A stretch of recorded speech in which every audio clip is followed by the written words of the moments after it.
Hey, what's up guys, Mashine here, coming back with a brand new video for you guys. This one's going to be a little bit different. We're going to be talking about a bunch of different things that have really been going on in the CSGO market, combining it all into one big video because it's going to be a couple big topics we want to hit on. Let's hop on into it. First up here, we obviously got to talk about what happened on the community market where people were unable to sell and we saw a lot of prices go up rather quickly. Now let's be honest, the long-term effects of this are almost guaranteed to be nothing. The biggest thing is that this probably moved up some of the long-term investments a week or two.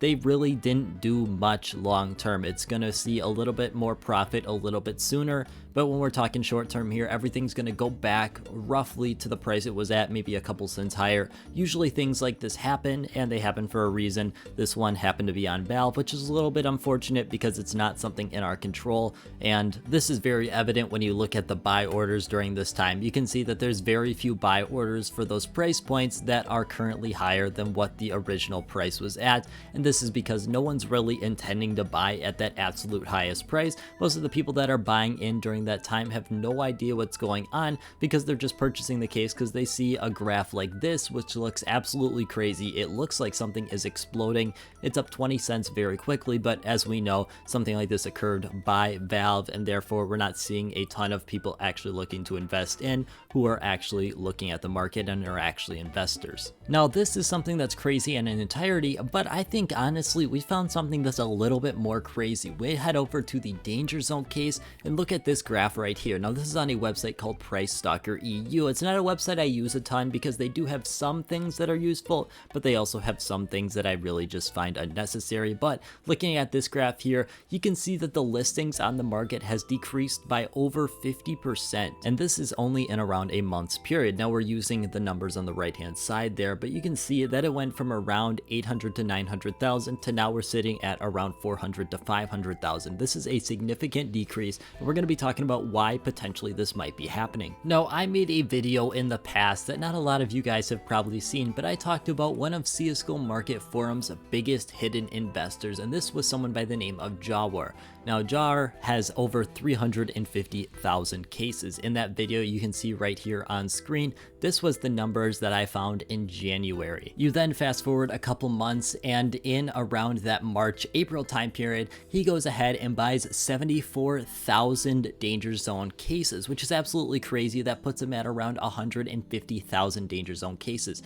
Now, I don't say this because I specifically think he's buying it. I think that's quite the opposite. I don't think he has a single thing to do with the buying of these cases at this point because it wouldn't make sense. He's in for such a cheap price point. I believe on average he said 3.7 cents. So it just seems like a very odd thing for him to do to buy in at this current price point, especially such a large amount. The reason I bring this up is because there are people in the world that think that the danger zone case is a great investment at this point, which I think is most likely what's happening. We're seeing someone that looked at the danger zone case and saw that it does have a decent amount of potential. It's just got way too many listings out there and they had the capital to do something about it. That's the thing with the CSGO market, is you can manipulate any single item out there as long as you have enough capital to do it and you leave enough of the quantity out on the market.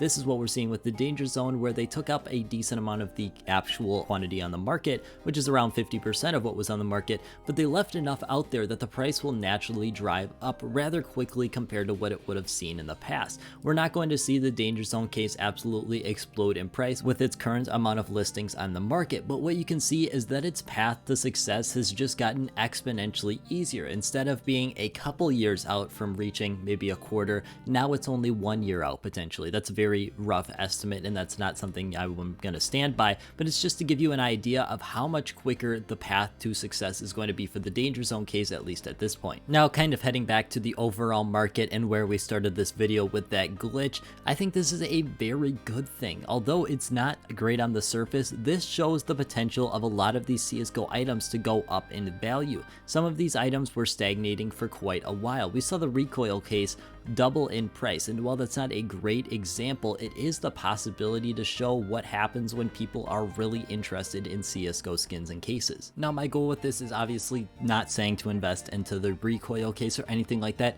My goal is to say if something like this has the power to push up an item that we know for sure is going to decrease in value, that really shows the power, at least in my opinion, and in the future, that the CSGO market has when people are truly invested into it and truly actually care about what what's happening rather than just looking at it on the surface. And while this is not like a lesson I would suggest doing, this does bring up the possibility of like something happening in the future. We could see something very similar happen, and therefore it might not be a terrible idea if you have some of your investments to just throw them on the market for an exorbitantly high price. The thing about marking listings is they happen, or rather they stay up for 1 year exactly. So honestly, you don't have to worry about them coming back into your inventory. And even if they do, they're allowed to exceed the 1,000 item limit. You're not going to be able to do anything. You're going to have to figure something out from there, but it's not like those items are going to get specifically deleted. So there's not really a downside to this other than maybe your item gets trapped on the market and you can't get it back for an extended period of time because a glitch like this is going on.